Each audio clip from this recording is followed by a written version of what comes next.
الحمد لله وكفى والصلاة والسلام على عباده الذين اصطفى أما بعد فأعوذ بالله من الشيطان الرجيم بسم الله الرحمن الرحيم وإذ قال ربك للملائكة إني جاعل في الأرض خليفة قالوا وتجعل فيها من يفسد فيها ويسفك الدماء ونحن نسبح بحمدك ونقدس لك قال إني أعلم ما لا تعلمون صدق الله العظيم رب اشرح لي صدري ويسر لي أمري واحلل عقدة من لساني يفقهوا قولي۔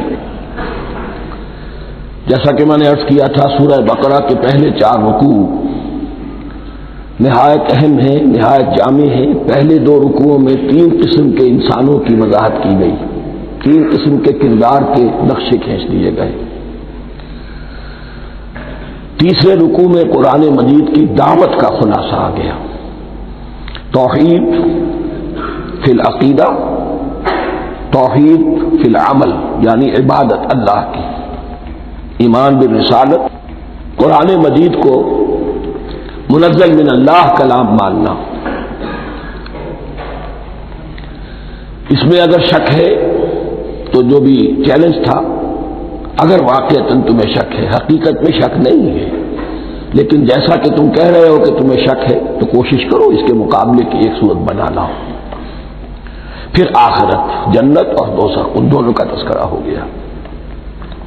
پھر ایک خاص مسئلہ جو قرآن مجید کے اسلوب پر اعتراض کی شکل میں آیا کہ اس میں مچھر جیسی حقیر شے کا بھی تذکرہ ہے، اس کی حکمت بیان کر دی گئی کہ تشبیہ اور تمثیل میں ظاہر بات ہے کہ ممثل لہو اور ممثل بہی میں مناسبت چاہیے۔ جس چیز کے لیے تمثیل بیان کی جا رہی ہے، جس شے سے تمثیل بیان کی جا رہی، ان میں مناسبت ہونی چاہیے، اس میں عظیم یا حقیر کا کوئی سوال نہیں۔ پھر یہ بات کہ جن لوگوں کے دلوں میں زیغ ہے، کجی ہے، وہ اس قرآن سے بھی ان کی ضلالت میں، گمراہی میں اضافہ ہوگا۔ جو لوگ طالب حق ہیں ان کو یہ قرآن مجید ہدایت دے گا، اور کن کو اللہ گمراہ کرتا ہے؟ جو سرکش ہے، جو نمبر 1 اللہ سے جو عہد کر کے دنیا میں آئے تھے اس کی خلاف ورزی کر رہے ہیں اور صلہ رحمی کے بجائے قطع رحمی کرتے ہیں۔ اس کے بعد ایک بہت اہم فلسفیانہ بات آ گئی ہے، اسی کے ضمن میں نے اصل میں یہ ساری بات دہرائی ہے۔ میں نے کہا تھا کہ یہ بات واضح ہوگی آگے جا کر سورہ غافر میں۔ پھر ذہن میں لائیے کہ جب یہ صورت نازل ہوئی ہے، سورہ غافر نازل ہو چکی تھی، لہذا یہاں اجمالی تذکرہ ہے، وہاں تفصیلی تذکرہ ہے۔ اہل جہنم کا قول نقل ہوا ہے، ربنا امتنا اثنتین واحییتنا اثنتین فاعترفنا بذنوبنا فہل الی خروج من سبیل۔ اے اللہ، تو نے 2 مرتبہ ہم پر موت وارد کی، 2 مرتبہ ہمیں زندہ کیا، اب ہم نے اپنے قصور تسلیم کر لیے، تو اب یہاں سے بھی کوئی اور مرحلہ ہے یا نہیں؟ یہاں سے نکلنے کا بھی کوئی راستہ ہے یا نہیں؟ اس سے حقیقت یہ واضح ہوئی، انسان کی تخلیق اول ہوئی عالم ارواح میں، صرف ارواح کی حیثیت سے، اور حدیث میں آتا ہے الارواح جنود مجندہ، لشکروں کی شکل، تمام انسان۔ ان سے عہد لیا گیا الست بربکم قالوا بلا، پھر سلا دیا گیا ارواح کو۔ یہ گویا کہ پہلی موت تھی جو ہم گزار آئے۔ پھر عالم خلق کا مرحلہ آیا۔ عالم خلق میں یہ تناسل کے ذریعے سے رحم مادر میں جب ایک جنین تیار ہوتا ہے تو ایک حدیث ہے حضرت عبداللہ بن مسعود سے، 4 مہینے کا جب جنین ہو جاتا ہے تو اس کے بعد وہ روح لا کر اس میں پھونک دی جاتی ہے۔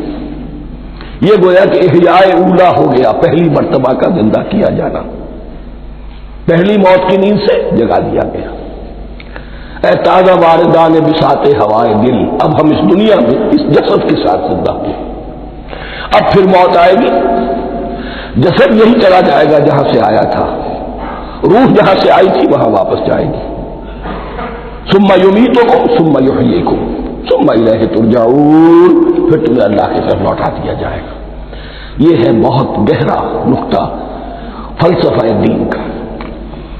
اس کے بعد مضمون شروع ہو رہا ہے خلافت کا، جس کا اجمالی جو ہے تذکرہ تیسرے رکوع کی آخری آیت میں آ گیا۔ هو الذی خلق لکم ما فی الارض جمیعا، زمین میں جو کچھ ہے اے انسانوں تمہارے لیے پیدا کیا گیا۔ اسی کے ساتھ جڑتا ہوا مضمون اب خلافت کا آ رہا ہے۔ وَإِذْ قَالَ رَبُّكَ لِلْمَلَائِكَةِ إِنِّي جَاعِلٌ فِي الْأَرْضِ خَلِيفَةً، اور یاد کرو جب کہ کہا تھا تمہارے رب نے فرشتوں سے میں بنانے والا ہوں زمین میں ایک خلیفہ۔ اب خلیفہ کی حقیقت کو سمجھیے، خلیفہ کسے کہتے ہیں؟ نائب۔ عام طور پر لوگوں کو مغالطہ ہوتا ہے کہ خلیفہ جانشین جو ہے وہ تو کسی کے موت کے بعد ہوتا ہے، زندگی میں تو نہیں ہوتا۔ لیکن یہاں اصل میں ہمارے لیے بہت آسان ہے، انسان کی جو اصل حقیقت ہے اس دنیا میں اس کو سمجھنے کے لیے یوں سمجھیے کہ ہم آج سے 50 سال پہلے انگریز کے غلام تھے، ہمارا بادشاہ یا ملکہ ہندوستان میں تھا یا تھی، دہلی میں وائس رائے ہوتا تھا۔ وائس رائے کا کام کیا ہے؟ جو حکم آیا ہے his master his majesty's government کا یا ہر میجسٹیز گورنمنٹ کا جو حکم آیا ہے بلا چون و چرا بغیر کسی تغیر اور تبدل کے نافذ کرے۔ ہاں جہاں کوئی حکم وہاں سے نہیں ہے تو یہاں کے حالات میں بہترین اپنی رائے قائم کرے، غور و فکر کرے یہاں کی مصلحتیں کیا ہے، جو چیز بھی امپائر کی مصلحت میں ہو اس کے مطابق فیصلہ کر سکتا ہے۔ بین ہی یہی رشتہ ہے، اللہ ہے لیکن اللہ نے اپنے آپ کو غیب کے پردے میں چھپا لیا ہے۔ زمین پر انسان ہے، اب انسان کا کام یہ ہے جو ہدایت آ رہی ہے اللہ کی طرف سے اس پر تو بے چون و چرا عمل کرے۔ جہاں کوئی ایکسپریس ہدایت نہیں ہے، کوئی واضح ہدایت نہیں ہے، وہاں اپنے بیسٹ ججمنٹ کو ایکسرسائز کرے، اسی کا نام اجتہاد ہے۔ غور و فکر کرے، سوچے، اور جو بات روح دین کے زیادہ سے زیادہ مطابقت رکھنے والی ہو اس کو اختیار کرے۔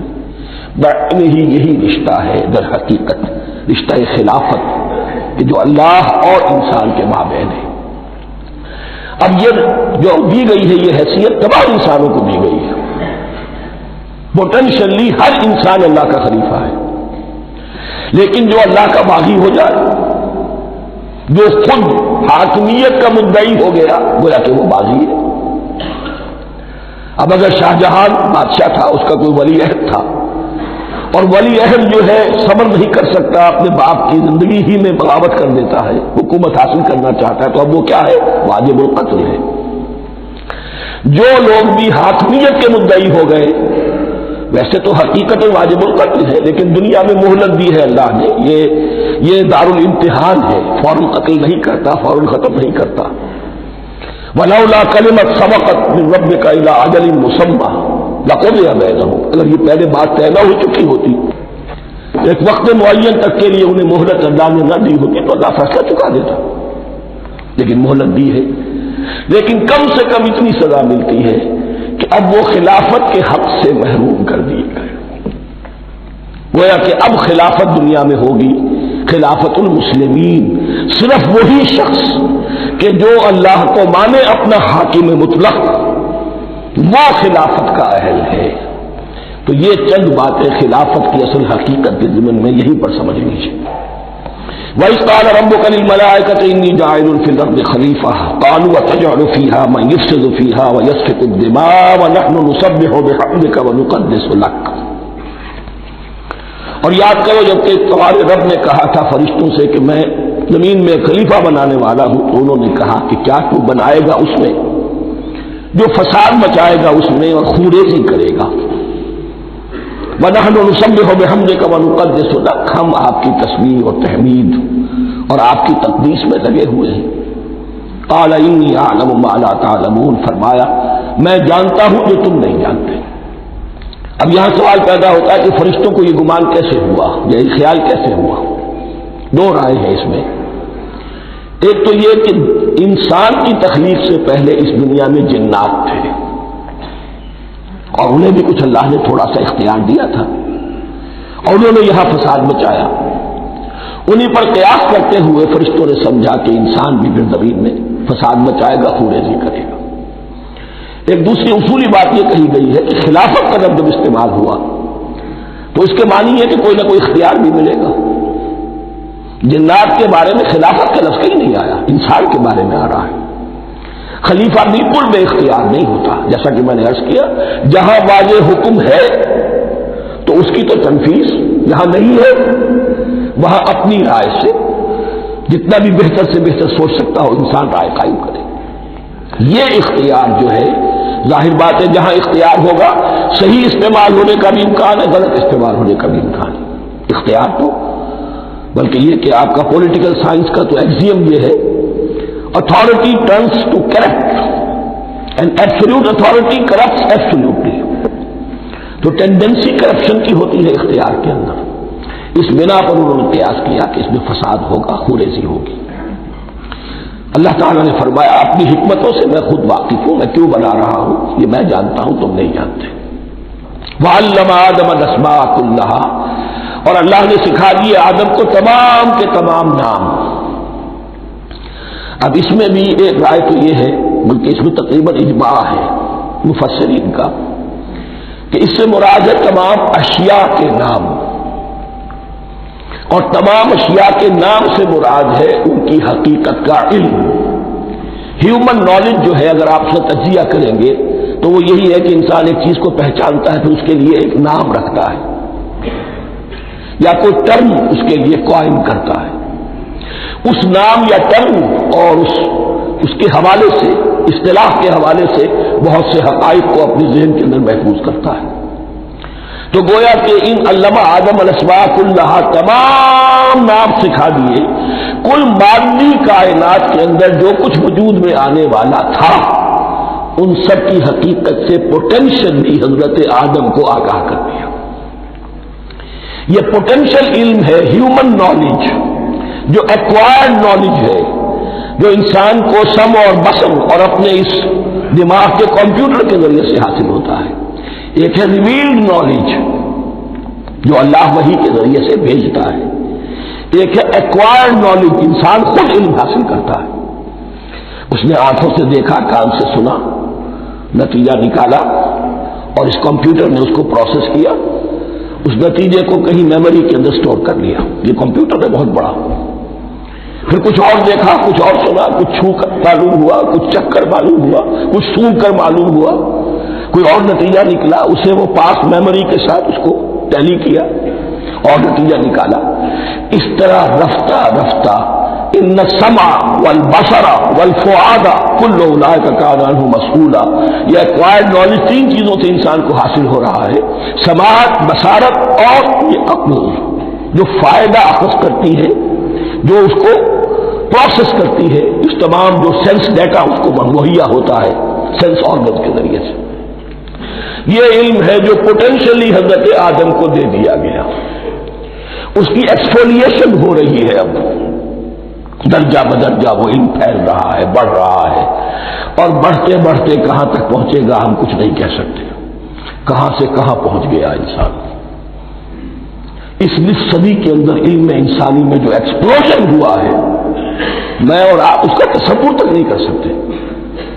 اکثر بڑے بڑے جو سائنسدان ہیں انہیں تصور نہیں ہے، اس لیے کہ ایک شخص اپنی لائن فزکس کے بارے میں جانتا ہے کیا کچھ ہو گیا، یا فزکس کی بھی کسی شاخ کے بارے میں جانتا ہے، باقی دوسری جو لائن ہے اسے کچھ پتہ نہیں۔ اسپیشلائزیشن کا دور ہے، لہذا جو ایکسپلوژن کہا جائے، دھماکہ ہوا ہے علم کا، اس کا کوئی اندازہ نہیں ہے ہمارے پاس، اور کس تیزی کے ساتھ وہ چیز آگے بڑھ رہی ہے، کس تیزی کے ساتھ ایک چیز آج جو ایجاد ہوئی چند دنوں کے اندر اندر اس کے بعد اس کا نیا کوئی ورژن آ جاتا ہے اور یہ چیز جو آبسولیٹ ہو جاتی ہے۔ کمیونیکیشن کے اندر جو انقلاب عظیم برپا ہوا ہے، تو آپ یہ سمجھیے کہ اقبال نے جو شعر کبھی کہا تھا کہ عروج آدم خاکی سے انجم سہمے جاتے ہیں کہ یہ ٹوٹا ہوا تارا مہ کامل نہ بن جائے، اور یہ مہ کامل بنے گا کب؟ جب دجال کی شکل اختیار کرے گا۔ دجال کون ہوگا؟ جو ان تمام قواعد طبیعہ کے اوپر قابو پا لے گا، جب چاہے گا جہاں چاہے گا بارش برسائے گا، رزق کے تمام خزانے اپنے ہاتھ میں لے لے گا، جو اس کے اوپر ایمان لائے گا اسی کو ملے گا، کسی اور کو نہیں ملے گا. اس کی آواز پوری دنیا میں سنائی دے گی. وہ چند دنوں کے اندر پوری دنیا کا چکر لگا لے گا. یہ ساری چیزیں جو حدیث میں دجال کے بارے میں آئی ہے وہ اسی علم آدم ایکوائرڈ نالج کے اس حد کو پہنچ جانا کہ وہ ٹوٹل مسٹریز نیچر کی جو ہے وہ اس پر منکشف ہو جائے اور ان قواعد طبیعہ کو وہ ہارنس کر لے، قابو میں لے آئے اور انہیں استعمال کرے. کبھی جب ہمارے کسی بہت 200-300ویں کوئی پیڑھی میں کوئی ہمارے جد امجد ہوں گے جنہوں نے کوئی چٹان دیکھی کہ گری، پتھر پر پتھر ٹکرایا تو آگ اس میں سے شعلہ نکلا، اس کا یہ مشاہدہ کافی ہو گیا آگ پیدا کرنے کے لیے. پتھروں کو ٹکراؤ آگ پیدا کر لو. یہ اس دور کی سب سے بڑی ایجاد تھی، آگ، انرجی. اب وہ انرجی کہاں سے کہاں پہنچی، وہ آگ نے باپ کی شکل اختیار کی، پھر ہم نے بجلی ایجاد کی، اور کب کیا ہے ایٹمک انرجی ہے اور ڈبل کیا کیا ہے اللہ اعلم. ان تمام چیزوں کا تعلق ہے خلافت عرضی کے ساتھ. لہذا فرشتوں کو جو بتایا گیا وہ یہ ہے کہ آدم کو علم بھی دیا جا رہا ہے، صرف اختیار ہی نہیں دیا جا رہا، علم دیا جا رہا ہے. وَعَلَّمَ آدَمَ الْأَسْمَاءَ كُلَّهَا ثُمَّ عَرَضَهُمْ عَلَى الْمَلَائِكَةِ، پھر ان تمام اشیاء کو پیش کیا فرشتوں کے سامنے. فَقَالَ أَنبِئُونِي بِأَسْمَاءِ هَؤُلَاءِ، اور فرمایا کہ مجھے بتاؤ ان چیزوں کے نام، ان کنتم صادقین، اگر تم سچے ہو. قالوا سبحانك لا علم لنا الا ما علمتنا، انہوں نے کہا پروردگار تو پاک ہے ہر نقص سے، ہر عیب سے، ہر ذوف سے، ہر احتیاج سے، مبرہ ہے، منزہ ہے، اعلیٰ ہے، عرفہ ہے. لا علم لنا الا ما علمتنا، ہمیں کوئی علم حاصل نہیں سوائے اس کے جو تو نے ہمیں سکھا دیا ہے. اس کی تعبیر یہی بہتر معلوم ہوتی ہے کہ ملائکہ کی حیثیت در حقیقت اس کائناتی جو حکومت ہے اللہ کی آفاقی حکومت، اس کے کارندوں کی ہے یا اس کے سول سرونٹس ہیں. تو ہر ایک کو صرف اس کے شعبے کے متعلق علم دیا گیا ہے، علم جامع نہیں ہے. تمام چیزوں کا علم یہ معلوم کرنے کی استعداد ان کے پاس نہیں ہے. کوئی فرشتہ فرض کیجئے بارش کے اوپر معمور ہے، کوئی پہاڑوں پر معمور ہے، جس کا ذکر سیرت میں آتا ہے کہ جب طائف میں حضور پر پتھراؤ ہوا ہے تو اس کے بعد ایک فرشتہ حاضر ہوا ہے کہ میں ملک الجبال ہوں، اللہ نے مجھے پہاڑوں پر معمور کیا ہوا ہے. آپ اگر فرمائیں تو جن لوگوں نے آپ کو ستایا ہے، یہ جو طائف جن دو پہاڑوں کے درمیان یہ وادی ہے، ان کو آپس میں ٹکرا دو کہ یہ پس کر اور سرما بن جائے. آپ نے فرمایا نہیں، کیا عجب، اللہ تعالیٰ ان کی اگلی نسلوں کو ہدایت دے دے. تو فرشتے ہیں، کوئی پہاڑوں پر معمور ہے، کوئی کسی خدمت پر معمور ہے، ان کو علم دیا گیا ہے صرف انہی کی اپنی جو بھی فرائض منصبی ہیں ان کے شعبے سے متعلق، کل نہیں. جامعیت جو ہے علم کی وہ ہے کہ جو حضرت آدم علیہ السلام کو پوٹینشلی دے دی گئی اور جو اب بڑھتے بڑھتے ایک بہت ترابر درخت بن چکا ہے. سبحانک لا علم لنا الا ما علمتنا انک انت العلیم الحکیم. یقیناً آپ ہی کی ذات ہے جو کل کے کل علم کی حامل ہے اور جس کے اوپر حکمت بھی، جس کی حکمت بھی کامل ہے. باقی تو ہر مخلوق میں سے ہر ایک کا علم ناقص رہے گا. العلیم، کل علم کا جاننے والا تو تو ہی ہے. الحکیم، کل حکمت وہ تو تیرے ہی پاس ہے. قال یا آدم انبئہم باسمائہم، اللہ نے فرمایا کہ آدم ان کو بتاؤ ان کے نام. فلما انباہم باسمائہم، تو جب انہوں نے بتا دیے ان کو فرشتوں کو ان کے نام، قال الم اقل لکم انی اعلم غیب السماوات والارض، تو اللہ نے فرمایا کہ میں نے کہا نہیں تھا کہ میں جانتا ہوں آسمانوں اور زمین کی تمام غائب چیزوں کو جو تمہاری نگاہوں سے بھی اوجھل ہے، غیب میں ہر شے کا جاننے والا ہوں. وَأَعْلَمُ مَا تُبْدُونَ وَمَا كُنتُمْ تَكْتُمُونَ، اور میں جانتا ہوں جو کچھ تم ظاہر کر رہے تھے اور جو کچھ تم چھپا رہے تھے. چھپانے میں محسوس ہوتا ہے کہ ان کی خواہش یہ تھی کہ خلافت ہمیں ملے. ہم خدام ادب ہیں، ہر وقت تسبیح و تحمید اور تقدیس میں مصروف ہیں، جو حکم ملتا ہے بجا لاتے ہیں، تو یہ خلافت کسی اور مخلوق کو کیوں ملے؟ یہاں صرف یہ اور بتا دوں کہ یہ چونکہ اب ایک تیسری مخلوق کا ذکر بھی بعد میں آئے گا، 3 صاحب تشخص مخلوقات ہیں اللہ کی، صاحب تشخص، صاحب شعور، جن میں میں کا شعور ہے، انا، میں۔ ایک ملائکہ ہے، ان کی تخلیق نور سے ہوئی ہے۔ ایک انسان ہے جن کی تخلیق گارے سے ہوئی ہے۔ ایک جنات ہیں جن کی تخلیق آگ سے ہوئی ہے۔ باقی حیوانات ہیں، ان میں شعور تو ہے، خود شعور ہی نہیں ہے۔ Self consciousness, world of difference between consciousness and self consciousness. انسان جب دیکھتا ہے تو اس کو یہ بھی معلوم ہے میں دیکھ رہا ہوں۔ کتا بلا دیکھتا ہے، اسے یہ اندازہ نہیں ہوتا کہ میں دیکھ رہا ہوں، دیکھنے کا ایک نتیجہ ہے جو نکل آتا ہے، لیکن میں کا وجود نہیں ہے۔ یہ انا، سیلف، ایگو، یہ انسان میں ہے، جنات میں ہے، شعور میں اور فرشتوں میں ہے۔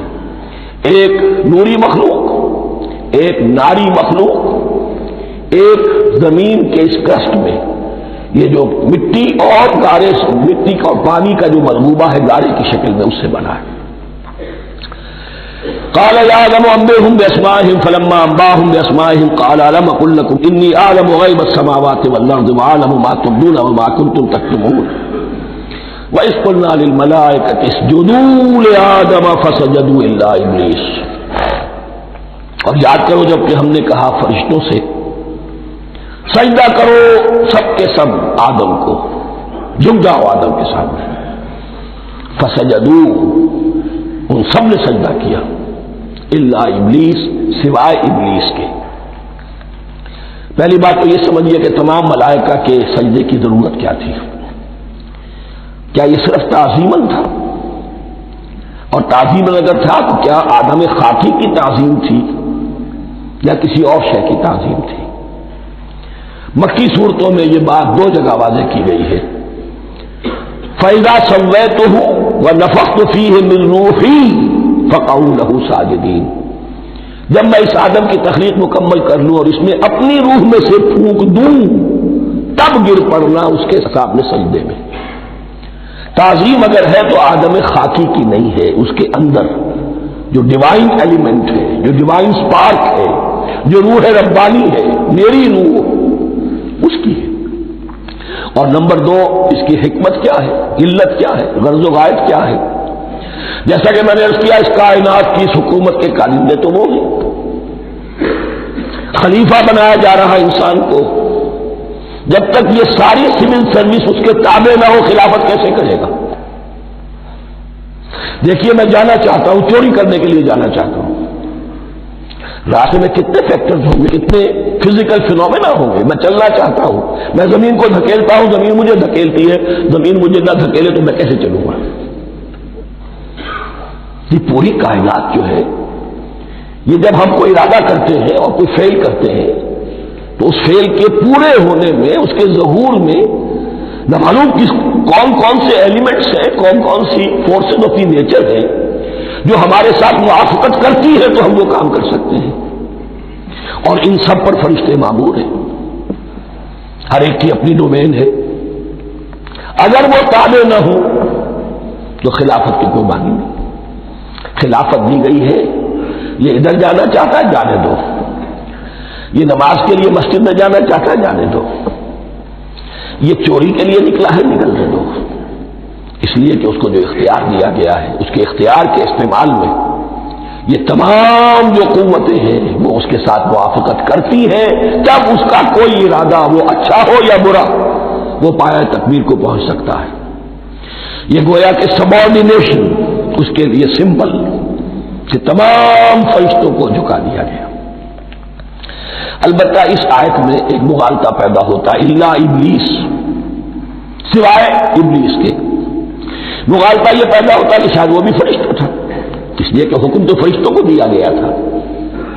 پھر نوٹ کیجئے، اس سے پہلے، بہت پہلے سورہ کہف نازل ہو چکی ہے، اور سورہ کہف میں فرما دیا گیا ہے کان من الجن ففسق عن امر ربی، وہ جن تھا، بس اس نے سرکشی کی اپنے رب کے حکم سے. فرشتے کی شان یہ نہیں ہے، وہ اللہ کے کسی حکم کی سرتابی نہیں کرتا. لا یعصون اللہ ما امرہم ویفعلون ما یؤمرون، وہ اللہ کے کسی حکم کی نافرمانی نہیں کرتے اور جو حکم ملتا ہے بجا لاتے. یہ جنات کے اندر اختیار تھا جیسے اختیار انسانوں کو دیا گیا ہے. جنات میں نیک بھی ہے، بد بھی ہے، اعلیٰ بھی ہے، ادنا بھی ہے، جیسے انسانوں میں. لیکن یہ عزازیل جو جن تھا، علم اور عبادت دونوں کے اعتبار سے بہت بلند ہو گیا تھا، اور یہ فرشتوں کا یوں سمجھیے کہ ہم نشین فرشتوں کے ساتھ اس طور سے شامل، جیسے بہت سے انسان بھی اگر اپنی بندگی میں، زہد میں، عبادت میں، نیکی میں ترقی کریں تو ان کا ملائے اعلیٰ کے ساتھ، عالم ارواح کے ساتھ، عالم ملائکہ کے ساتھ ایک رابطہ قائم ہوتا ہے. اسی طریقے سے وہ جو عزازیل تھا، جن ہونے کے باوجود اپنی نیکی، عبادت، پارسائی اور اپنے علم میں فرشتوں سے بہت آگے تھا. اس لیے معلم الملکوت کی شکل اختیار کر چکا تھا. اس کو اپنی زون تھا. یہ بات جیسا کہ میں نے عرض کیا 7 مرتبہ قرآن میں یہ بات آئی ہے، قصہ ابلیس و آدم، کہ فرشتوں کو حکم ہوا کہ سجدہ کرو، سب جھک گئے، ابلیس نے سجدے سے انکار کر دیا 7 مرتبہ. یہ 7ویں مرتبہ ہے جو ہم پڑھ رہے ہیں. مصحف میں پہلی مرتبہ آ رہا ہے، ترتیب نزول میں 7ویں مرتبہ آ رہا ہے. یہ آدم و ابلیس کا قصہ اس سے آگے سورہ اعراف میں آئے گا، پھر سورہ ہجر میں آئے گا، سورہ بنی اسرائیل میں آئے گا، سورہ کہف میں آئے گا، سورہ طٰہٰ میں آئے گا، سورہ صاد میں آئے گا. 6 مرتبہ مکی قرآن میں، 1 مرتبہ یہاں. تو یہاں اشارہ نہیں کیا، اس لیے مغالطہ ہو سکتا ہے. لیکن یہ کہ سورہ کہف میں آپ کو بتا چکا ہوں، کان من الجن ففسق عن امر ربہ، اس نے اپنے رب کے حکم سے سرتابی کی. نام اس کا عزازیل تھا. ابلیس اس کا صفاتی نام ہے اب، اس لیے کہ اب ابلیسوں کے معنی ہوتے ہیں مایوس ہو جانا. یہ اللہ کی رحمت سے بالکل مایوس ہے، اور مایوس جو ہو جائے وہ شیطان ہو جاتا ہے. اب میرا تو چھٹکارا نہیں ہے، جتنوں کو برباد کر سکوں کروں. میری تو عاقبت خراب ہو چکی ہے، جتنوں کو اپنے ساتھ، ہم تو ڈوبے ہیں سلام، تم کو بھی لے ڈوبیں گے. اب وہ شیطان اس معنی میں کہ انسان کی عداوت اس کی گھٹی میں پڑ گئی. اس نے اللہ سے پھر اجازت بھی لی کہ مجھے مہلت دے دے، یوم یبعثون، قیامت تک کے دن کے لیے، تو میں ثابت کر دوں گا کہ یہ آدم اس رتبے کا حقدار نہ تھا، مستحق نہ تھا جو اسے دیا گیا. انا خیر منہ، میں اس سے بہتر ہوں. خلقتنی من نار وخلقتہ من طین، تو نے مجھے آگ سے بنایا، اسے گارے سے بنایا. لیکن یہ تکبر ہے در حقیقت کہ جس نے اسے راندہ درگاہ حق کر دیا. وَإِذْ قُلْنَا لِلْمَلَائِكَةِ اسْجُدُوا لِآدَمَ فَسَجَدُوا إِلَّا إِبْلِيسَ أَبَىٰ وَاسْتَكْبَرَ. ابا، اس نے انکار کیا، واستکبر، اور تکبر کیا، استکبار کیا. وَكَانَ مِنَ الْكَافِرِينَ. کانا عربی زبان میں 2 طرح کا ہوتا ہے، تامہ، ناقصہ. ایک معنی یہ ہو سکتے ہیں کہ ہو گیا، اب اپنے اس استکبار اور انکار کی وجہ سے کانا من الکافرین، وہ کافروں میں سے ہو گیا. ایک کانا تامہ ہوتا تھا ہی کافروں میں سے، یعنی اس کے اندر سرکشی چھپی ہوئی تھی، اب ظاہر ہو گئی. یہ معاملہ ہوتا ہے، کسی شخص کی بدنیت ہی اس کے اوپر پردے پڑے رہتے ہیں نیکی کے، زہد کے، کسی خاص وقت میں آ کر وہ ننگا ہو جاتا ہے، اور جو اس کے اندر تھا اصل، اس کی حقیقت، وہ سامنے آ جاتی. اس کا امکان ہے. تو دونوں معنی اس کے ہو سکتے ہیں. وَقُلْنَا يَا آدَمُ اسْكُنْ أَنْتَ وَزَوْجُكَ الْجَنَّةَ، اور ہم نے کہا کہ اے آدم رہو تم اور تمہاری بیوی جنت میں. اب یہ جنت کون سی ہے؟ اکثر حضرات کے نام کے نزدیک یہ جنت کہیں آسمان ہی میں تھی، آسمان ہی میں حضرت آدم کی تخلیق ہوئی. البتہ یہ سب مانتے ہیں کہ ایک وہ جنت الفردوس جو ہے جس میں جانے کے بعد پھر واپس نکلنے کا کوئی امکان نہیں، یہ وہ جنت نہیں ہے جس میں کہ آخرت میں لوگوں کو جا کر داخل ہونا ہے. اس میں داخل ہونے والے کے نکلنے کا کوئی امکان نہیں. ایک رائے یہ بھی ہے، میرا رجحان اس رائے کی طرف ہے، تخلیق آدم اسی زمین پر ہوئی ہے، وہ جن مراحل سے گزری ہے تخلیق، وہ ایک علیحدہ مسئلہ ہے۔ بایولوجی اور وحی دونوں اس پر متفق ہیں کہ مٹی سے، کرسٹ آف دی ارتھ سے انسان بنا ہے، اس پر اتفاق ہے قرآن کا بھی اور بایولوجی کا بھی، جدید علم الحیوانات کا بھی، علم الحیات کا۔ سٹیجز کیا ہیں اس میں اختلاف ہو سکتا ہے، اس کو چھوڑ دیجیے، وہ اس وقت کا بحث نہیں۔ یہی کسی اونچے مقام پر کوئی سرسبز شاداب علاقہ تھا جہاں حضرت آدم کو رکھا گیا، جہاں ہر طرح کے میوے تھے، ہر شے، لا تظمأ فیہا ولا تضحیٰ، نہ اس میں بھوک لگے گی نہ دھوپ تمہیں ستائے گی، ہر طرح کی چیز تمہیں فراہم ہے۔ وہاں رکھے گئے ہیں صرف ایک ڈیمانسٹریشن کے لیے کہ انہیں نظر آ جائے کہ شیطان میرا دشمن ہے، وہ مجھے ورغلائے گا، طرح طرح سے میرے اندر وسوسہ اندازی کرے گا، میرے اور میری اولاد کے، صرف ایک ڈیمانسٹریشن۔ اس کی مثال یوں سمجھیے کہ سلیکشن تو ہو گیا، CSP گریڈ میں کوئی شخص آ گیا ہے، لیکن اب وہ سول سروس اکیڈمی میں رکھا جا رہا ہے۔ تو یہ کوئی اکیڈمی ہو سکتا ہے اسی زمین پر، وہ صرف بتانا یہ تھا کہ تمہیں معلوم ہو جائے کہ شیطان تمہارا دشمن ہے۔ اس لیے کہ اس میں جو ایک لفظ حبوط کا آ رہا ہے، وہ حبوط صرف ایک ہی معنی میں نہیں ہوتا، دوسری معنی میں بھی ہے۔ واللہ عالم، یہ چیزیں پھر متشابہات میں رہیں گی، اس لیے ان کے بارے میں کوئی ایک رائے دوسری رائے، اس کے لیے ذہن سے، عقل سے بات کر کے ایک یا دوسری رائے اختیار کر سکتے ہیں۔ وَقُلْنَا يَا آدَمُ اسْكُنْ أَنْتَ وَزَوْجُكَ الْجَنَّةَ، اور ہم نے کہا کہ رہو اے آدم، تم بھی اور تمہاری بیوی بھی باغ میں، اس باغ میں، الجنہ، اس باغ میں، گویا کہ اشارہ کیا جا رہا ہے۔ وَكُلَا مِنْهَا رَغَدًا حَيْثُ شِئْتُمْ، اور کھاؤ اس میں سے با فراغت جہاں سے چاہو، ہر طرح کا پھل ہے کھاؤ۔ وَلَا تَقْرَبَا هَٰذِهِ الشَّجَرَةَ، یہاں پہ اس درخت کا نام نہیں دیا گیا، اشارہ اس درخت کے قریب مت جانا۔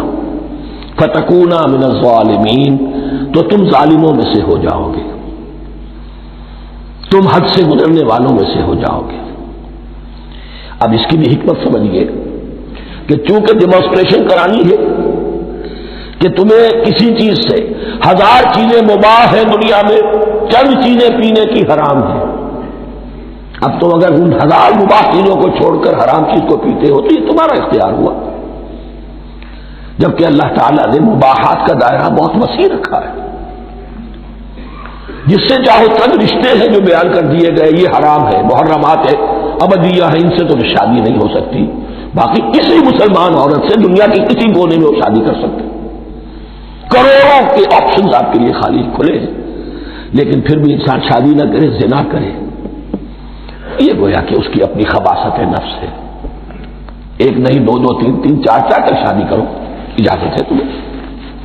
تو اس اعتبار سے مباحات، اب یہ پورا باغ تمہارے لیے مباح ہے، بس ایک درخت ہے، اس کے پاس نہ جانا، اور درخت کا نام لینے کی کوئی ضرورت نہیں، تو آزمائش تھی نا، صرف ایک آزمائش اور اس کی ڈیمانسٹریشن۔ فَأَزَلَّهُمَا الشَّيْطَانُ عَنْهَا، تو پھسلا دیا ان دونوں کو شیطان نے اس درخت کے بارے میں۔ اب وہ کس کس طریقے سے پھسلایا، یہ بھی جیسا کہ میں نے عرض کیا 6 مرتبہ چونکہ یہ قصہ آ چکا ہے، اس کی آپ کو سورہ طٰہٰ میں تفصیل ملے گی، کس کس طریقے سے پھسلایا اور اس بات کے لیے تیار کیا۔ فَأَخْرَجَهُمَا مِمَّا كَانَا فِيهِ، تو نکلوا دیا ان دونوں کو اس کیفیت میں سے جس میں کہ وہ تھے، وہ کیفیت کہ نہ کوئی مشقت ہے نہ کوئی محنت ہے، اور انسان کو ہر طرح کا اچھے سے اچھا پھل مل رہا ہے، تمام ضروریات فراہم ہیں، اور خاص کوئی حلۂ جنت ہے جس کا کہ لباس بھی عطا کیا گیا ہے، لیکن ان کیفیات سے اب نکال کر، اب جسے آپ کہیں گے bitter facts of life، اچھا اب جاؤ، یہ ڈیمانسٹریشن کرنی تھی، ہو گئی، شیطان تمہارا دشمن ہے، تمہارا اور تمہاری نسل کا، شیطان لعین، اور وہ تمہیں پھسلائے گا جیسے آج پھسلایا ہے، تم آگاہ رہنا اس کی شرارتوں سے۔ ان الشیطان لکم عدو فاتخذوہ عدوا، یہ شیطان تمہارا دشمن ہے، اسے اپنا دشمن ہی سمجھو، لیکن یہ ہے کہ اگر کچھ لوگ اسے دوست بنا لیں، اس کے ایجنٹ بن جائیں، اس کے کارندے بن جائیں، یہ ان کا چوائس ہے جس کی سزا انہیں ملے گی۔ فَأَخْرَجَهُمَا مِمَّا كَانَا فِيهِ وَقُلْنَا اهْبِطُوا بَعْضُكُمْ لِبَعْضٍ عَدُوٌّ، اور ہم نے کہا اترو، تم سب ایک دوسرے کے دشمن ہوگے. اب یہ چونکہ جمع کا صیغہ آیا ہے، ایک دوسرے کے دشمن ہوگے، تو ایک دشمنی تو شیطان اور آدم اور ذریت آدم کی ہے، ایک اور دشمنی بھی ہے جو انسان میں مرد اور عورت کے مابین ہے. عورت بھی پھسلاتی ہے، غلط راستے پر ڈالتی ہے، مرد عورتوں کو گمراہ کرتے ہیں، عورتیں مردوں کو گمراہ کرتی ہیں. قرآن مجید میں کہا گیا یا ایھا الذین آمنوا ان من ازواجکم واولادکم عدوا لکم فاحذروہم. اہل ایمان چوکنے رہو، چوکس رہو، تمہاری بیویوں اور اولاد میں سے تمہارے دشمن ہیں، بچ کر رہو، کیپ الرٹ. کہیں ان کی محبت تمہیں راہ حق سے منحرف نہ کر دے. تم ایک اچھا کام کرنا چاہتے ہو، بیوی رکاوٹ بن گئی، بیوی کو اچھا کام کرنا چاہتی، شوہر رکاوٹ بن گیا، تو یہ محبت نہیں ہے، یہ عداوت ہے. اس حوالے سے بعضکم لبعض عدو ولکم فی الارض مستقر ومتاع الی حین. اور تمہارے لیے اب زمین میں مستقر ہے، جائے قیام ہے اور متاع ہے، ضرورت کی چیزیں ہیں ہم نے فراہم کر دی ہیں. الی حین، لیکن ایک وقت معین تک کے لیے، یہ ابدی نہیں ہے، ایک وقت آئے گا یہ بساط ہم لپیٹ دیں گے. یوم نطوی السماء کطی السجل للکتب، جس دن کے ہم تمام فضاؤں کو اور تمام خلاؤں کو، تمام آسمانوں کو اس طرح لپیٹ لیں گے جیسے کتابوں کا طوبار لپیٹ لیا جاتا ہے. ایک وقت آئے گا. یہ تخلیق الی اجل مسمى ہے، الی حین ہے. فتلقى آدم من ربہ کلمات فتاب علیہ، تو سیکھ لیے، حاصل کر لیے آدم نے اپنے رب سے کچھ کلمات، تو اللہ نے ان کی توبہ قبول کر لی. اب اس کی وضاحت سورہ اعراف میں ہے. یہ تو چونکہ پس منظر میں وہ 2/3 قرآن موجود ہے، اس کی وضاحت کیا ہے کہ حضرت آدم میں سخت پشیمانی پیدا ہوئی ہے، میں نے کیا کیا، مجھ سے خطا سرزد ہو گئی، اللہ کے حکم کی میں نے خلاف ورزی کی. لیکن ان کے پاس الفاظ نہیں تھے کن الفاظ میں اللہ سے استغفار کریں، کن الفاظ میں اللہ سے معافی چاہیں. اللہ کی رحمت یہ ہوئی کہ اللہ نے الفاظ میں خود تلقین فرما دی.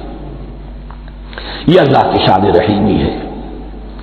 اصل شے جو ہے وہ انسان کے اندر گناہ پر ندامت کا پیدا ہو جانا ہے، یہ اصل توبہ ہے. علامہ اقبال نے جو بڑی اپنی آغاز ان فوانش شباب میں جو اشعار کہے تھے، ان میں سے ایک شعر کو سن کر پھڑک اٹھے تھے اس وقت کے اساتذہ بھی. موتی سمجھ کے شان کریمی نے چن لیے، قطرے جو تھے میرے عرق انفعال کے. انفعال کہتے ہیں شرمندگی کو. شرمندگی سے میری پیشانی پر جو پسینے کے قطرے نمودار ہو گئے، میرے پروردگار کو وہ اتنے عزیز ہوئے، اس نے انہیں موتی کی طرف چن لیا. موتی سمجھ کے شان کریمی نے چن لیے، قطرے جو تھے میرے عرق انفعال کے. تو فتلقى آدم من ربہ کلمات، ان پر پچھتاوا ہوا، ندامت ہوئی. اللہ نے انہیں الفاظ، وہ الفاظ کیا تھے وہ سورہ اعراف میں ہے. ربنا ظلمنا انفسنا وان لم تغفر لنا وترحمنا لنكونن من الخاسرین. اے اللہ، ہم نے اپنی جانوں پر ظلم کیا ہے، اور اگر تو نے ہمیں بخش نہ دیا اور رحم نہ فرمایا تو ہم تو خسارہ والوں میں ہو جائیں گے، تباہ ہو جائیں گے، برباد ہو جائیں گے. یہی پر فوری تقابل موجود ہے. غلطی ابلیس سے بھی ہوئی، حکم سے سرتابی ہوئی، لیکن اس پر ندامت نہیں ہوئی، تکبر کی بنا پر اور اکڑ گیا، انا خیر منکم. غلطی آدم سے بھی ہوئی، نافرمانی ہوئی، لیکن اس پر پشیمان ہوئے اور توبہ کی. وہ شیطنت ہے، یہ آدمیت ہے، ورنہ کوئی انسان گناہ سے اور معصیت سے مبرہ نہیں ہے. حضور کی ایک حدیث ہے، کل بنی آدم کلکم خطاؤون، کل بنی آدم خطاؤون وخیر الخطائین التوابون. آدم کے تمام اولاد، تمام انسان خطا کار ہیں، ان خطا کاروں میں بہتر وہ ہیں، اچھے وہ ہیں جو توبہ کرتے ہیں. تو یہاں حضرت آدم سے غلطی ہوئی، انہوں نے توبہ کی، پشیمانی ہوئی، ندامت ہوئی. اس نے کی اور اس پر جم گیا، اصرار کیا۔ فتلقى آدم من ربه كلمات فتاب عليه انه هو التواب الرحیم، یقیناً وہی تو ہے بہت توبہ کو قبول فرمانے والا اور بہت رحم فرمانے والا۔ یہ نوٹ کیجئے گا، توبہ کا لفظ دونوں طرف سے آتا ہے، بندہ بھی تواب، وخیر الخطائین التوابون، تواب بندے بھی ہو گئے، تواب اللہ بھی ہے۔ اس کی اصل حقیقت کیا ہے؟ بندے نے خطا کی اور دور ہو گیا اللہ سے، اللہ نے اپنی رحمت کی نگاہ اس سے پھیر لی۔ بندے نے توبہ کی، اللہ پھر اپنی رحمت کے ساتھ اس کی طرف متوجہ ہو گیا۔ توبہ کے معنی پلٹنا، بندہ معصیت سے توبہ کر کے اپنی اصلاح کی طرف، بندگی کی طرف، اطاعت کی طرف پلٹ آیا۔ اللہ نے جو اپنی نظر رحمت پھیر لی تھی، اللہ نے پھر وہی اپنی شان غفاری اور رحیمی کے ساتھ بندے کی طرف توجہ فرما لی، جس کے لیے حدیث میں الفاظ آتے ہیں، تم اگر میری طرف بالشت بھراؤ گے میں ہاتھ بھراؤں گا، تم اگر چل کر آؤ گے میں دوڑ کر آؤں گا، ہم تو مائل بکرم ہے کوئی سائل ہی نہیں، راہ دکھلائیں کسے رہنم منزل ہی نہیں، وہ تو تواب ہے۔ بس فرق یہ ہے کہ تابہ بندے کے لیے ہوگا تو الہ ہوگا، تابہ الہ، انی تم تو الیک، اور جب اللہ کی طرف سے ہوگا تابہ علیہ، وہ اعلیٰ ہوگا، اس پر توبہ کی، یعنی اللہ کی بلند شان ہے تو انسان توبہ کرتا ہے تو اس کی طرف توبہ کرتا ہے، اللہ کی شان کیا ہے، وہ توبہ کرتا ہے تو بندے پر اعلیٰ، فتاب علیہ انہ هو التواب الرحیم۔ قلنا اہبطوا منہا جمیعا، ہم نے کہہ دیا اتر جاؤ اس سے تم سب کے سب، فإما یاتینکم منی ھدی، اب یہاں لفظ آیا اہبطوا، یہاں بھی پہلے بھی آیا ہے۔ جو حضرات یہ سمجھتے ہیں کہ تخلیق آدم آسمانوں پر ہوئی ہے اور جنت بھی وہ آسمان میں ہے جہاں رکھے گئے تھے، آزمائش یا ٹریننگ یا ڈیمانسٹریشن والی جنت، وہ یہاں حبوط کا ترجمہ کریں گے کہ آسمان سے زمین پر اترنے کا حکم دیا گیا۔ جو لوگ سمجھتے ہیں یہی کسی بلند مقام پر تھے، وہ کہتے ہیں کہ نیچے اترو، کسی بڑی اونچی سطح مرتفع پر اگر کوئی جگہ تھی تو اب نیچے اترو اور جاؤ، اب تمہیں زمین میں ہل چلانا پڑے گا اب روٹی حاصل کرنے کے لیے، یہ جو نعمتوں کے دسترخوان یہاں بچھے ہوئے تھے یہ اب تمہارے لیے نہیں ہے۔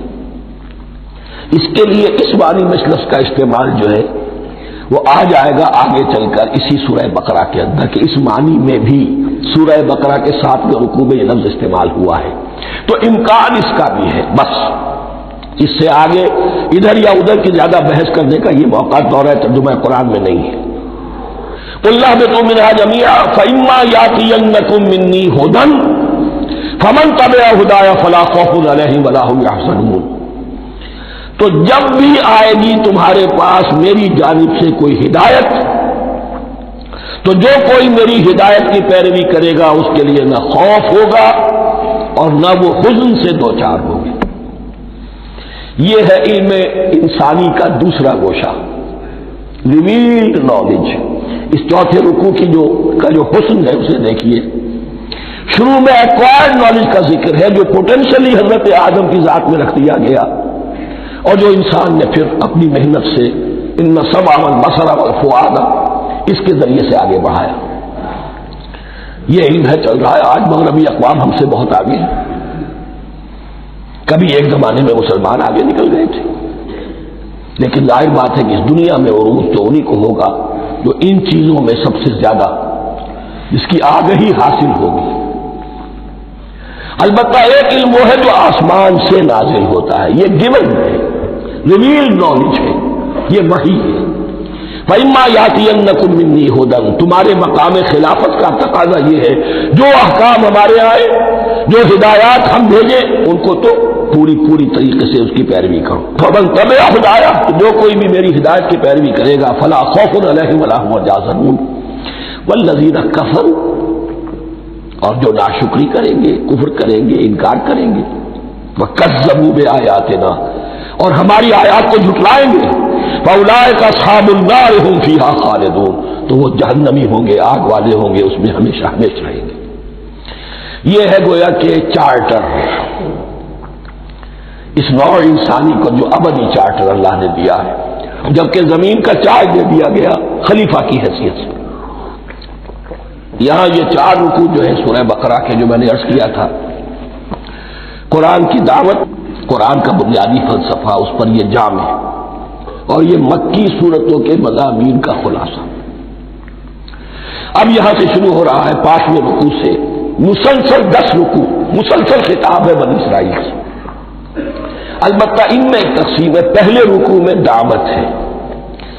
دعوت جب ہوتی ہے تو آمادہ کرنا، تشویق، ترغیب، دل جوئی، نرمی، یہ دعوت کے اجزاء لا ينفک ہے، اس کے بغیر دعوت مؤثر نہیں ہوتی۔ لہذا ان 7 آیات میں یہ یوں سمجھیے کہ ان 10 رکوعوں کے لیے یہ بمنزلہ فاتحہ ہے، جیسے سورہ فاتحہ 7 آیتوں کی، ایسے ہی اس دعوت سابقہ امت مسلمہ کو دعوت دی جا رہی ہے۔ تو کس طرح دی جا رہی ہے؟ یہ کون تھے؟ یہ بھی مسلمان ہی تو تھے نا، کافر تو ہو گئے حضور کا انکار کر کے، ورنہ وہ موسیٰ کے ماننے والے، شریعت ان کے پاس، بڑے بڑے علماء ان میں، علم کا چرچا ان میں سب کچھ تھا، ان کو دعوت دی جا رہی ہے۔ لیکن میں اس لیے آپ کو چاہتا ہوں، اس کو توجہ دلا رہا ہوں، آج اگر مسلمانوں میں جو غافل ہو گئے، اپنی حقیقت کو بھول گئے، اپنے فرض منصبی سے غافل ہو گئے، دنیا کی اور قوموں کی طرح کی ایک قوم بن کر رہ گئے، اگر کوئی ایک داعی گروہ کھڑا ہو، کوئی جماعت، کوئی فرد، اور اس سے جماعت بنے، تو ظاہر بات ہے سب سے پہلے اسے اسی امت کو دعوت دینی ہوگی، اس لیے کہ دنیا تو اسلام کو پہچانے گی اس امت کے حوالے سے۔ فزیشین ہیل بائی سیلف، پہلے یہ تو ٹھیک ہو، یہ کہیں پر صحیح اسلام کا نمونہ پیش کرے تو دنیا کو دعوت دے سکو گے، آؤ دیکھو یہ ہے اسلام۔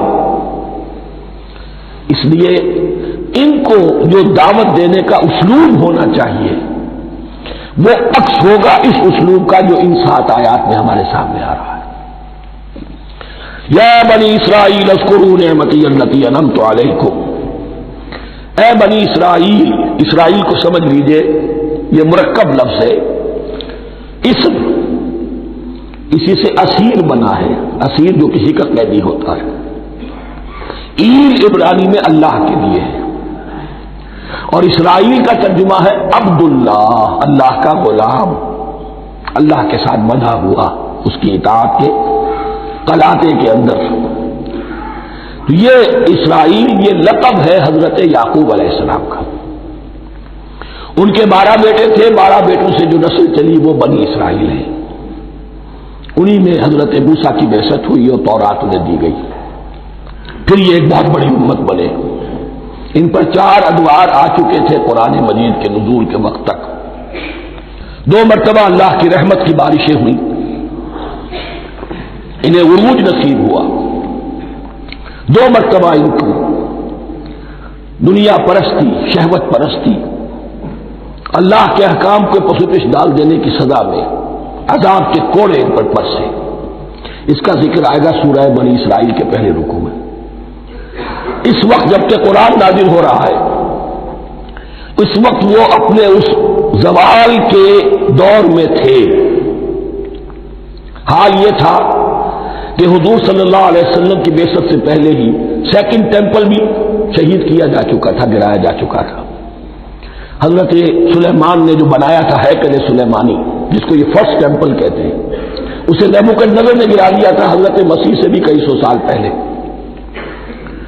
لیکن اس کے بعد پھر یہ رومنز نے سن 70 عیسوی میں حضور کی ولادت سے 500 برس پہلے ان کا یہ یروشلم تباہ و برباد ہوا، اس میں لوگوں کو قتل کیا گیا، قتل عام ہوا، اور 2nd ٹیمپل جو ہے وہ بھی گرا دیا گیا، جو اب تک گرا پڑا ہوا ہے۔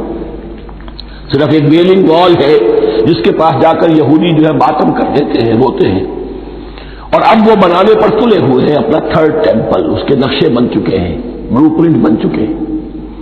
لیکن بہرحال جس وقت قرآن نازل ہو رہا تھا یہ بہت ہی پستی میں تھے۔ اس کے بارے میں فرمایا، اے بنی اسرائیل ذرا یاد کرو میرے اس انعام کو جو تم پر ہوا، وہ انعام کیا ہے؟ میں نے تمہیں اپنی کتاب دی، نبوت سے سرفراز فرمایا، اپنی شریعت تمہیں عطا فرمائی، تمہیں داؤد، تمہارے اندر داؤد اور سلیمان جیسے بادشاہ اٹھائے، جو بادشاہ بھی تھے نبی بھی تھے۔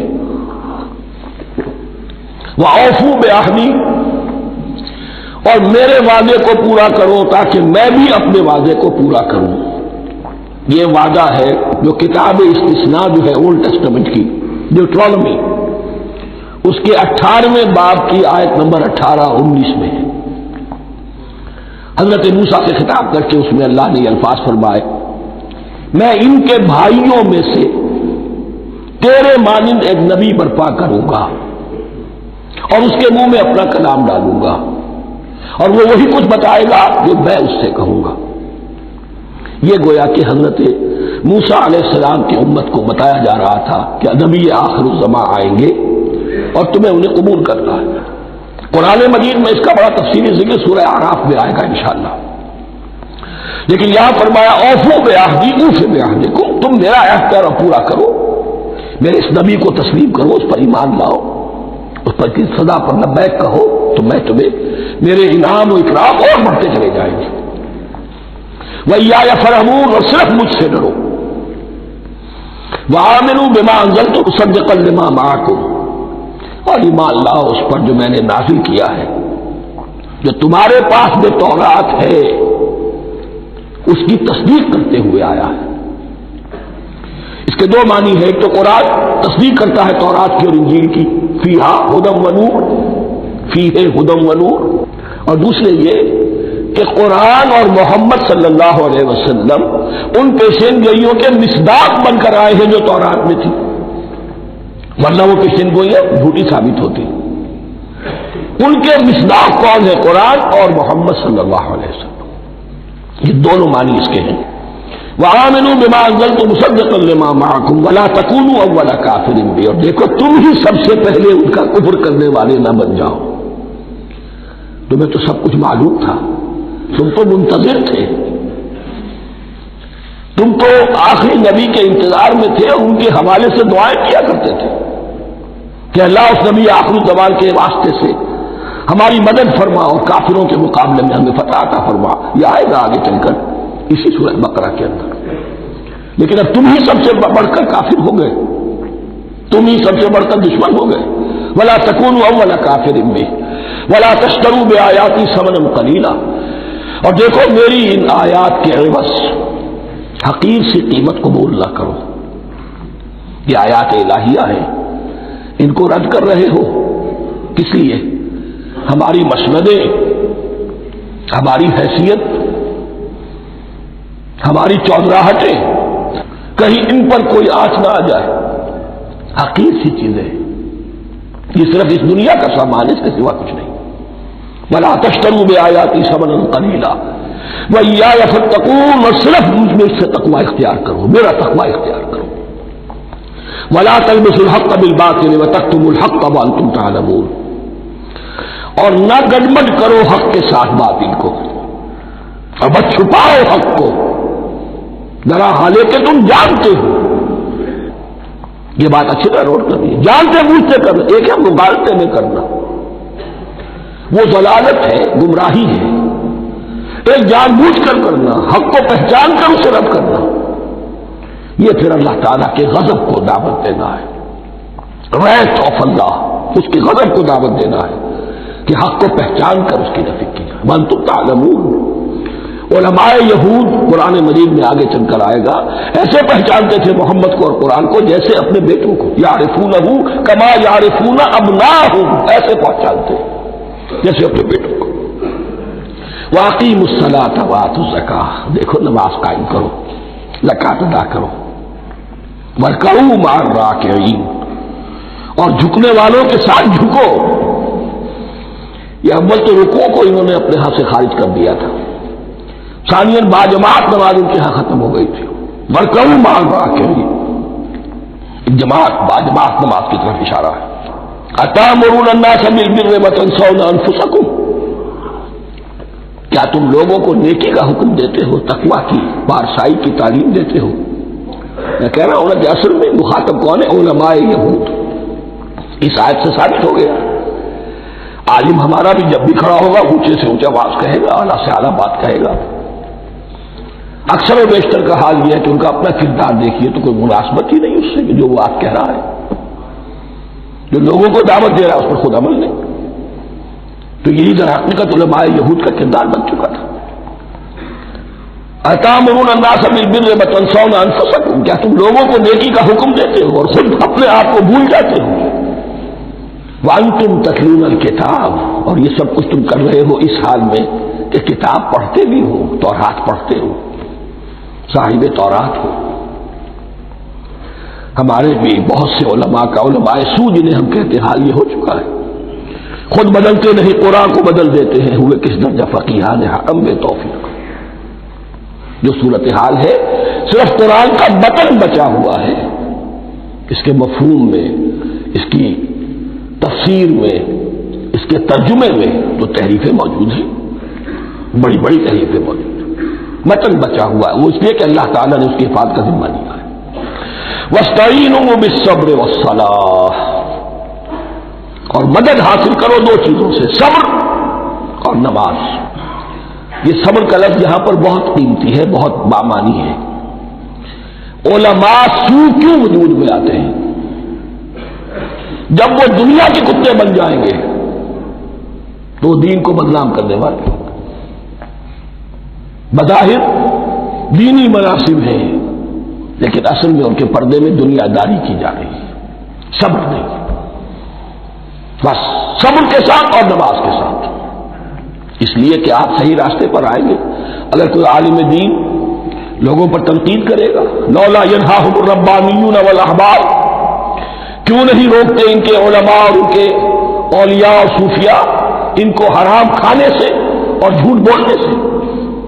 اگر کوئی شخص روکے گا اس کو پھر نذرانے تو نہیں ملیں گی، اس کی خدمتیں تو نہیں ہوگی۔ اگر تو دنیا میں صبر اختیار کرنا ہے تب تو آپ حق بات کہہ سکتے ہیں، اور اگر دنیاوی ایمبیشنز ہیں تو پھر آپ کو کہیں نہ کہیں کمپرومائز کرنا پڑے گا۔ وَاسْتَعِینُوا بِالصَّبْرِ وَالصَّلَاةِ، صبر اور نماز۔ وَإِنَّهَا لَكَبِیرَةٌ، اور یقیناً یہ بہت بھاری شے ہے، بہت بھاری شے ہے۔ عام طور پر خیال یہ ہے کہ انہا کی ضمیر صرف صلاۃ کی طرف جاتی ہے، نماز بہت بھاری ہے۔ ایک رائے یہ ہے کہ نہیں، یہ پورے طرز عمل کی طرف جا رہی ہے۔ یہ طرز عمل کہ خود صبر کرو، اس دنیا میں صبر کرو، دنیا اور دنیا کے متعلقات میں کم سے کم پر قانع ہو جاؤ اور حق کا بول بالا کرنے کے لیے میدان میں آ جاؤ، یہ طرز عمل۔ اور اس میں پھر نماز، الصلاۃ و عباد الدین۔ وَإِنَّهَا لَكَبِیرَةٌ إِلَّا عَلَى الْخَاشِعِینَ، یہ یقیناً بہت بھاری چیز ہے، یہ روش، یہ رویہ بھی بہت بھاری اور نماز بھی بہت بھاری ہے، سوائے ان خشوع رکھنے والوں کے، ڈرنے والوں کے جن کے دل جھک گئے ہیں اللہ کے سامنے۔ الذین یظنون انہم ملاقو ربہم، جنہیں یہ یقین ہے کہ انہیں اپنے رب سے ملاقات کرنی ہے، جیسا کہ میں نے شروع میں توجہ دلائی تھی، وبالآخرۃ ہم یوقنون، یہ ایمان بالآخرت ہے جو انسان کو سیدھا رکھتا ہے عمل کے میدان میں۔ الذین یظنون انہم ملاقو ربہم وانہم الیہ راجعون، اور جنہیں یہ یقین ہے کہ بالآخر اسی کی طرف ہمیں لوٹنا ہے۔ بارک اللہ لی ولکم فی القرآن العظیم ونفعنی وإیاکم بالآیات والذکر الحکیم۔